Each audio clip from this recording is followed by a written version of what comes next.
Nah, itu untuk mengisi kolom. Nah, anak-anak, tadi kita sudah mengisi ini ya.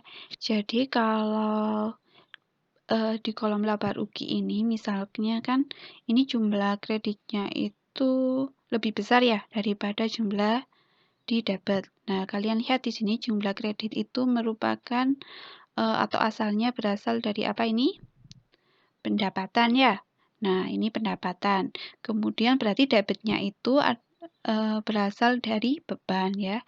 Jadi kalau pendapatannya lebih besar dari beban, itu artinya perusahaannya itu laba ya. Diingat-ingat. Jadi kalau jumlah kreditnya itu lebih besar, berarti perusahaannya itu laba karena pendapatannya ya ini. Karena pendapatannya itu lebih besar ya daripada biaya atau beban yang telah dikeluarkan. Nah, berarti nanti di sini ya, di lurusnya ini.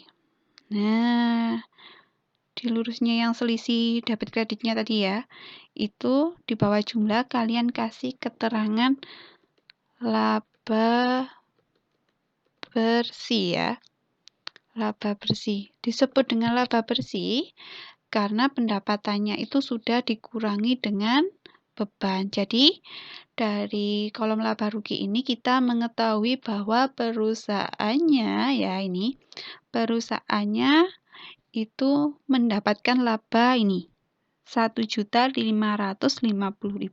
gitu ya. Jadi di kolom laba rugi ini kita bisa mengetahui perusahaan itu laba atau rugi. Ya. Selanjutnya kita isi kolom neraca ya. Jadi kalau di kolom laba rugi tadi yang kita masukkan adalah akun nominal ya. Nah, selanjutnya kalau di kolom neraca itu yang kita masukkan itu adalah akun real ya. Akun real itu terdiri dari harta, utang, sama modal ya.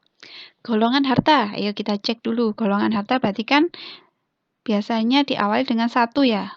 Nomor akunnya ya, ini berarti kas, piutang, sewa, perlengkapan, peralatan. Kemudian di bawah ini ada akumulasi penyusutan itu. Kemudian nanti ada utang, ini juga kita masukkan ke neraca. Modal, kemudian priv, ini ya. Langsung saja ya. Nah, yang pertama kita masukkan angka dari neraca saldo setelah penyesuaian. Yang pertama adalah kas. Nah, kas ini kan termasuk golongan harta ya. Nah, kas. Kemudian ini piutang. Pokoknya yang kalian masukkan harta dulu. Sewa. Terus apa? Perlengkapan kantor. Kemudian ini selanjutnya perlengkapan kantor ya, jadi perlengkapan salon. Kemudian peralatan salon. Nah, kemudian ini ada utang, terus ada modal, terus priv. Ini priv juga. Terus di bawah tadi ada akumulasi penyusutan peralatan salon ya. Ini yang ini ya. Jadi kita masukkan juga. Nah, ya kayak gini ya. Jadi yang kita masukkan di kolom neraca itu akun-akun selain pendapatan dan beban atau akun real ya, yang terdiri dari harta, utang sama modal. Nah, kalau sudah kita jumlah. Kita jumlah debit, yang debit semua kita jumlah. Nah, kemudian yang kredit juga kita jumlah ya.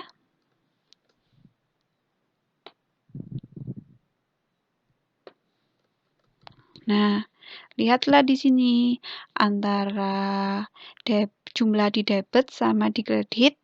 Ini kan tidak sama ya, lebih besar yang di debit. Nah, kan di akuntansi harus seimbang ya antara debit sama kredit.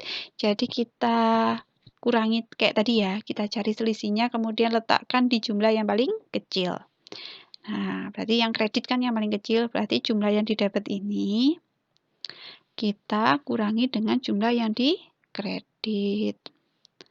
Nah, kalau sudah, kita jumlah ini. Kita jumlahkan jumlah kredit dengan selisihnya tadi. Nah, yang ini turun ya. Sudah. Jadi nanti selisihnya itu lihat ini. Antara dua ini, selisih antara kolom laba rugi ya dengan kolom neraca ya.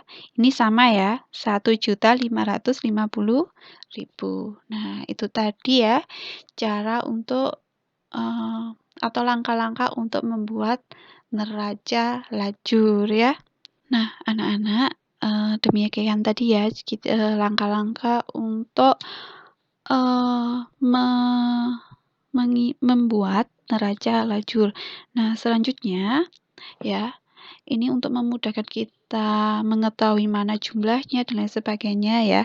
Jadi di setiap bawah jumlah ini, nah ini kan masing-masing kolom ada jumlahnya ya. Itu kita beri 2 garis ya. Jadi kayak gini caranya. Nah, tadi kan di neraca saldo ini jumlahnya ya. Ini kita kasih 2 garis untuk menutup. Kemudian di kolom penyesuaian juga ada ini ya. Ini jumlahnya kan tadi. Nah, ini neraca saldo penutupan.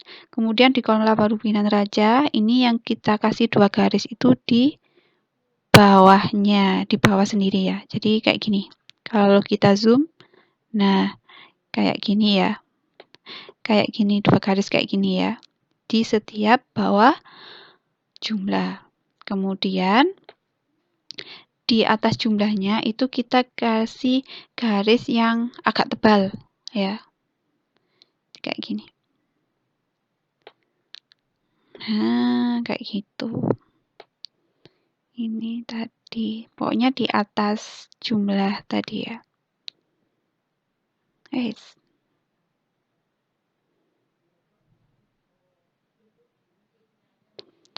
Kemudian di sini juga. Terus di bawah selisih antara kolom neraca dan kolom laba rugi juga kita beri garis yang agak besar atau agak tebal ya, maksud saya kayak gitu. Nah, sudah. Nah, jadi pemberian garis itu nanti mempermudah kita untuk membaca, oh ini jumlah dari neraca saldo, jumlah dari penyesuaian, dan lain sebagainya. Nah, anak-anak, itu tadi ya, cara membuat neraca lajur, dan ini adalah hasil pembahasan kita mengenai langkah-langkah untuk membuat neraca lajur. Nah, selain itu kalian juga bisa lihat di buku paket kalian ya, di buku pegangan kalian di halaman 235, di situ juga ada materi mengenai neraca lajur. Nanti kalian bisa baca juga dari buku paket. Nah, anak-anak, demikian tadi ya pembahasan kita mengenai neraca lajur. Jika ada pertanyaan bisa lewat WA ya. Sekian dan terima kasih.